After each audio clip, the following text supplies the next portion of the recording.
अस्सलाम वालेकुम ख़वातीन व हज़रात, मैं हूं आपका होस्ट डॉक्टर अजमल मलिक। गुज़श्ता रोज़ फ़िल्म स्टार नादरा की बरसी थी और उनकी बरसी के हवाले से सोशल मीडिया पर एक प्रोग्राम मेरी नज़रों के सामने गुज़रा तो मुझे फ़िल्म स्टार नादरा का कैरियर भी याद आ गया और पाकिस्तान फ़िल्म इंडस्ट्री का मौजूदा दौर भी याद आ गया।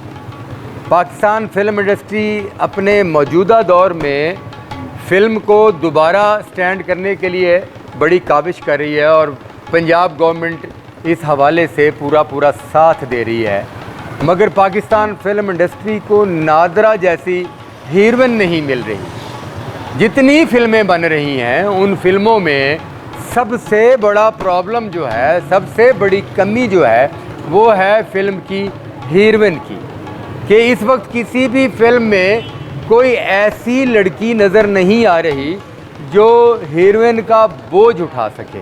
और नादरा अपने दौर की वो खूबसूरत अदाकारा गुजरी हैं जिन्हें पाकिस्तान फ़िल्म इंडस्ट्री ने उन्हें बामे अरूज पर पहुंचा दिया। और बामे अरूज पर सिर्फ इंडस्ट्री नहीं पहुंचा सकती, बामे अरूज पर पहुंचने के लिए अदाकार होना बहुत ज़रूरी है।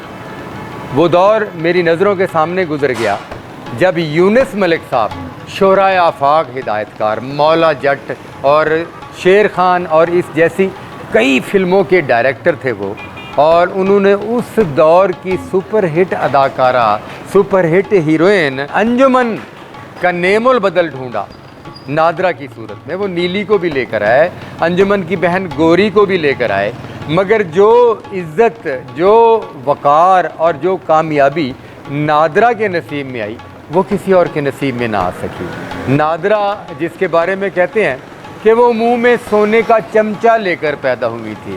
फ़िल्म स्टार नादरा जो खूबसूरती के हवाले से पाकिस्तान फ़िल्म इंडस्ट्री में अपनी मिसाल आप थी। फ़िल्म स्टार नादरा जिनके बारे में सुना गया है, कहा जाता है कि वो सोने और चांदी के बर्तनों में खाना खाती थी और उनके जो लिबास थे उनमें सोने, चांदी और कीमती मोती जड़े हुआ करते थे, और उनके जो जूते थे उनमें भी कीमती हीरे जड़े हुए होते थे। ऐसी खूबसूरत अदाकारा जिसको यूनुस मलिक साहब फ़िल्म इंडस्ट्री में लेकर आए और फिल्मों में मुतारफ़ कराया तो वो इस कदर कामयाब हुई जैसे अमारत उन पर आशिक थी, खूबसूरती उन पर आशिक थी, फ़िल्म बीन भी उनके आशिक हो गए। और कामयाबियाँ यूँ नहीं मिलती, कामयाबियों के पीछे माँ बाप की दुआएं तो होती हैं, मगर कामयाबियों के पीछे उन बहुत सारे लोगों की भी दुआएं होती हैं जिनकी खुशियों का ख्याल रखा जाता है, जिनकी गुर्बत का ख्याल रखा जाता है, जिनके दुख सुख का ख्याल रखा जाता है। और ये चीज़ें सिर्फ फ़िल्म स्टार नादरा में थी। नादरा के बारे में कहा जाता है कि वो जहाँ रहती थी वो अपने इर्द गिर्द अजीज़ व अकारब और अपने अहले महल्ला की गुर्बत का भी ख्याल रखती थी। वो अपने पास रहने वाले मुलाजमों का भी ख्याल रखती थी। वो फिल्म के हवाले से म्यूज़िक से वाबस्ता लोग, फाइटर लोग और वो कमज़ोर तबका जिन्हें टेक्नीशियंस कहा जाता है, जो फिल्म के रीढ़ की हड्डी की हैसियत होते हैं और उनके बगैर फ़िल्म नहीं बन सकती, उनकी बेटियों की शादी करना, उनके बच्चों के तालीमी अखराजात उठाना और उनके दुखी वक्त में उनके काम आना, ये नादरा का ही काम था। अपने ख़ानदान के कमज़ोर अफराद के काम आना, ये भी नादरा की खासियत थी। और शायद यही वजह थी कि सारे लोग उनके लिए दुआएं करते थे और उनकी वो दुआएं नादरा को बामे अरूज पर ले गईं और नादरा इतनी बड़ी सुपरस्टार बन गई कि फ़िल्म इंडस्ट्री के लोग बहुत सारी हीरोइनों को छोड़कर नादरा को अपनी फिल्म में रखना पसंद करते थे। और आज के दौर में कोई नादरा, कोई नीली, कोई अंजुमन, कोई गोरी नज़र ही नहीं आ रही। आज के दौर में तो मैडम संगीता साहिबा जो अपने दौर की टॉप की हीरोइन थी और रोज़े अव्वल से टॉप की हिदायतकारा रही हैं। मुट्ठी भर चावल से ही उन्होंने मनवा दिया था कि वो ना सिर्फ बहुत बड़ी अदाकारा हैं बल्कि बहुत बड़ी हिदायतकारा हैं। उन्होंने भी मीडिया पर आकर ये बताया कि आजकल की जो हीरोइनें हैं उनके नखरे ही काबू में नहीं आते। हालांकि ना तो उन हीरोइनों के क्रेडिट पर कोई बड़ी फिल्म है और ना ही उन हीरोइनों में कोई ऐसे जरासीम है कि उनके बारे में ये अंदाज़ा लगाया जा सके कि वो आने वाले वक्त में फ़िल्म इंडस्ट्री की बड़ी हीरोइन की जगह पुर कर सकती हैं। तो इस हवाले से फ़िल्म साज भी परेशान हैं, हिदायतकार भी परेशान हैं और पब्लिक भी कोई नया चेहरा लाना चाहती है। मगर इसके लिए हिदायतकारों को उन घरों में जाना पड़ेगा जहां फ़नकार पैदा तो हो चुके हैं मगर उन्हें चांस देने वाला कोई नहीं है, उन पर एतमाद करने वाला कोई नहीं है। तो हिदायतकारान और प्रोड्यूसर ऐसे चेहरों पर एतमाद करेंगे तो नई गोरी, अंजुमन, नीली और सुपरस्टार नादरा जैसी अदाकाराएँ भी पैदा हो जाएंगी।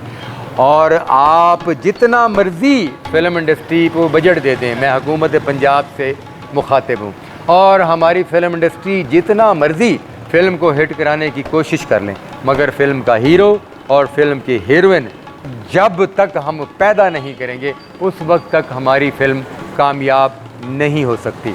तो मैं अपने हिदायतकारों से गुजारिश करूँगा, वो अदाकाराएँ जो सुपर हिट होने के बाद जुल्म और सितम का शिकार हुई, नादरा जैसी अदाकारा कत्ल हो गई, सुल्तान राही जैसा अदाकार जिसके साथ किसी भी नई अदाकारा को कास्ट किया जाता था वो पहली फ़िल्म के बाद ही हिट हो जाया करती थी। और अफसोस कि सुल्तान राही को भी 1000 के करीब सुपर हिट फिल्में देने के बाद क्या मिला? मौत, और वो भी तबाही नहीं, उनका कत्ल किया गया। और इसी तरह कई अदाकाराएँ दरिंदगी का शिकार हुई, कत्ल हुई, और कई अदाकाराएँ बहुत सारे ताकतवर और खुफिया लोगों की भेंट चढ़ गई। वो कत्ल होने से तो बच गई मगर उन्हें फ़िल्म इंडस्ट्री से दूर कर दिया गया और ज़माना अरूज में वो फ़िल्म इंडस्ट्री छोड़कर किसी ने अपना घर बसा लिया और किसी का पता ही नहीं कि वो कहाँ चली गई। तो खुदारा उन अदाकाराओं को लाएं और फिर गवर्नमेंट उनका तहफ़्फ़ुज़ करे ताकि जिन पर मेहनत की जाए और वो फ़िल्म इंडस्ट्री की भाग दौड़ संभालें तो उनको प्रेशराइज़ करने वाला भी कोई ना हो, उनको कत्ल होने का भी कोई खौफ ना हो और उनको अंडरवर्ल्ड की तरफ से भी कोई ऐसा प्रेशर ना हो कि वो उनसे ताल्लुकात इस्तवार करें और अगर ताल्लुकात इस्तवार ना कर पाएँ तो फिर उन्हें घर बैठना पड़ जाए। तो पाकिस्तान फ़िल्म इंडस्ट्री के लिए नए अदाकारों की ज़रूरत है। हिदायतकारों और फिल्म साज़ों से गुजारिश है कि थिएटर से, टीवी से उन अदाकारों को मंजर आम पर ले आएँ, उन पर एतमाद करें जिनमें टैलेंट है ताकि फ़िल्म इंडस्ट्री दोबारा सर्वाइव कर सके। बहुत शुक्रिया।